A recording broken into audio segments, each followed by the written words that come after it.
کمالگرایی چیه؟ کمالگرایی یه وضعیتی که فرد چیزی جز کمال رو قبول نداره. اگر سالم باشه که باعث رشد و پیشرفت میشه. اگرم که ناسالم باشه باعث نابودی فرد میشه. سلام. من ناهید هستم، کارشناس پرستاری دارم. به کانال یوتیوب من خوش اومدید.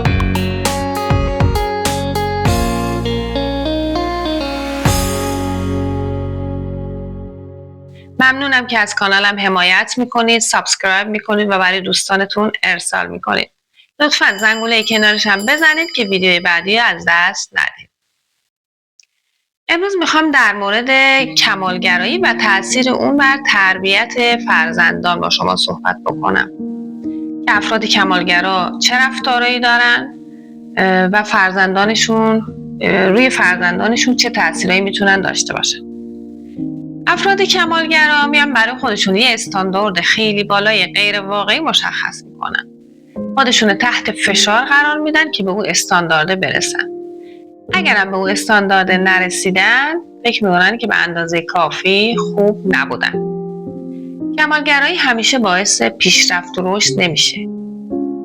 یه وقتایی هم اگر که ناسالم باشه و افراطی باشه، باعث میشه که شخص دچار افسردگی باشه، اضطراب و از زندگیش ناراضی باشه و همچنین ممکنه که شخص رو به جایی که عملکردش رو بهتر بکنه اونو به سمت اهمالکاری سوق بده که دیگه شخص اصلا سمت اون کاره نره، از اون کاری که انجام میداده رو ترک کنه، بقولن ولش کنه دیگه، چون فکر میکنه نمیرسه، شکست میخوره، انجامش نمیده. حتی ممکنه که هر کاری بخواد انجام بده به بعدن موکول بکنه. ما دو نوع کمالگرایی داریم: کمالگرایی فردگرا، خودگرا و کمالگرایی دگرگرا.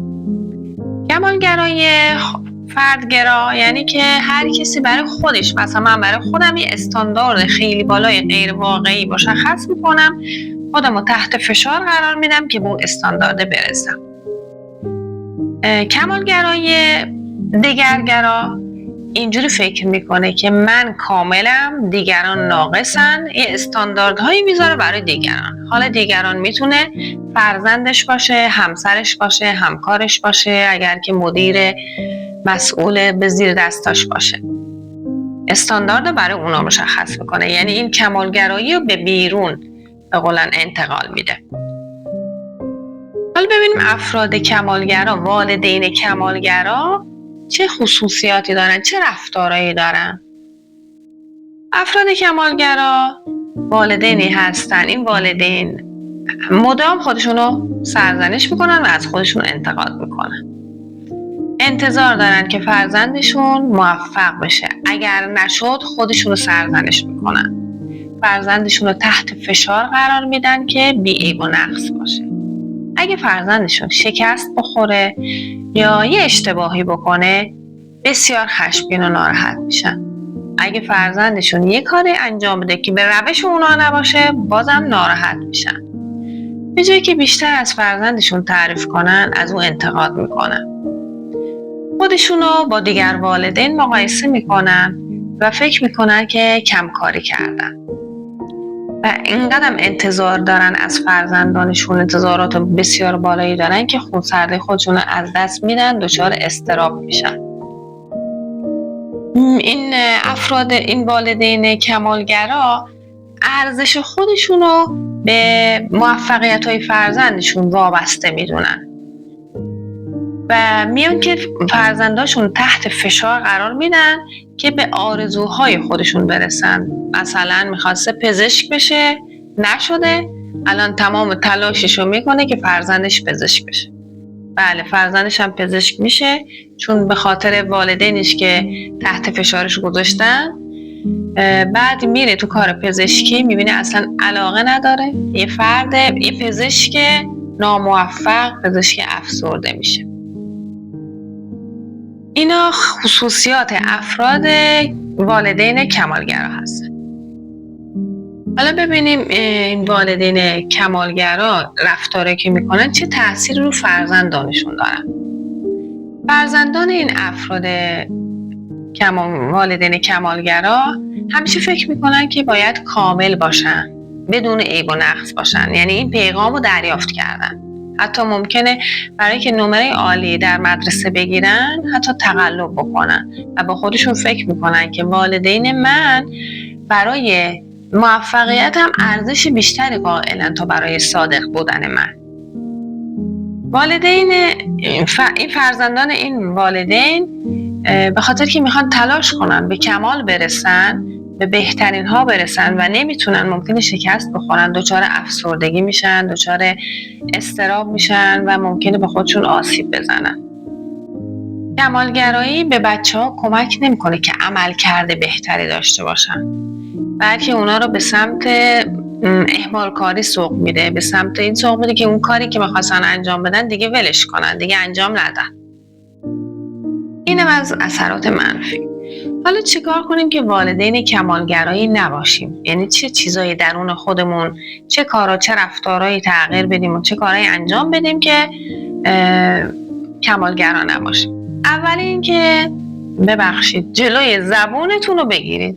والدین کمالگرا یعنی چی؟ یعنی که فرزندت رفته یه مسابقه شرکت کرده، حالا توی درسش، توی ورزش، توی هنری عملکرد خوبی نداشته، لطفاً این جمله رو بهش نگید که تو عملکرد خوبی نداشتی. به خودش واگذار بکنیم که تشخیص بده چه کاری در این مسابقه مثلا بهتر انجام داده، سری بعد بیشترش بکنه، یا چه کارهای اشتباهی انجام داده، سری بعد این کارهای اشتباهش انجام نده. پیغام ما بهش بدیم که وجود خودش، شخصیت خودش برای ما ارزش قائل، برامون ارزشمنده، نه اون نتیجه و پایان کارش. و بهش بگیم که اگر اشتباه بکنه و شکست بخوره ما دوستش داریم و برامون ارزشمنده. خون سرد باشید. اگه شما والدی هستید که با هر اشتباه فرزندت از کوره در میری، عصبانی میشی، داد میزنی، خشمگین میشی و میخواد اون بهترش انجام بده، لطفاً به خودت یه فرصت بده، یه نفس عمیق بکش و به خودت یادآوری بکن که فرزند من باید اشتباه بکنه و از این اشتباهاش درس بگیره. این اشتباهات باعث بشه که یه فرصتی برای یادگیریش باشه. و موقعی که فرزندمون شکست میخوره ما یک واکنش خوبی نشون بدیم. به روش نیاریم که تو شکست خوردی، تو خوب نبودی. اون شکستش به عنوان یک فرصت برای یادگیری بهش آموزش بدیم، براش تلقی بکنیم، بهش یادآوری بکنیم که اگر شکست خورد، اشتباه کرد، بازم بلند شه کارشو انجام بده، بازم برای ما ارزشمنده. مورد دیگه که ما باید انجام بدیم اینه که فرزندمون کاری که انجام میده اون تحسین بکنیم، نه نتیجه کاریشو. نمره عالی گرفته، درسته، بهش میگیم که به خاطر اون تلاشی که کردی ما تو رو داریم تشویق میکنیم، که این مواردی هست که باعث افزایش عزت نفس و اعتماد به نفس فرزندانمون هم میشه که من ویدیو دارم در مورد راه‌های افزایش اعتماد به نفس و عزت نفس که تو کانال هست، لینکشو میذارم، اونا رو هم ببینید. پس نتیجه میگیریم که والدین کمالگرا مطمئناً عزت نفس و اعتماد به نفس فرزندانشون هم نابود میکنن. و در آخر این که والدین کمالگرا با سختگیریایی که میکنن، با انتقادایی که از فرزندشون میکنن، متاسفانه زمینه رو برای تربیت فرزندی فراهم میکنن که این فرزند در آینده خودش کمالگرا هست، همیشه شاکیه، ناراضیه و افسرده هست. پس شما اگر والدی هستی که کمالگرا هستی، این مورد حتما رو خودت کار کن که کمالگرایی تو کم بکن و خونسرد باش، چون که درمان کمالگرایی یعنی آرامش خودتون و موفقیت فرزندانتون. من بحث اینجا به پایان میرسونم.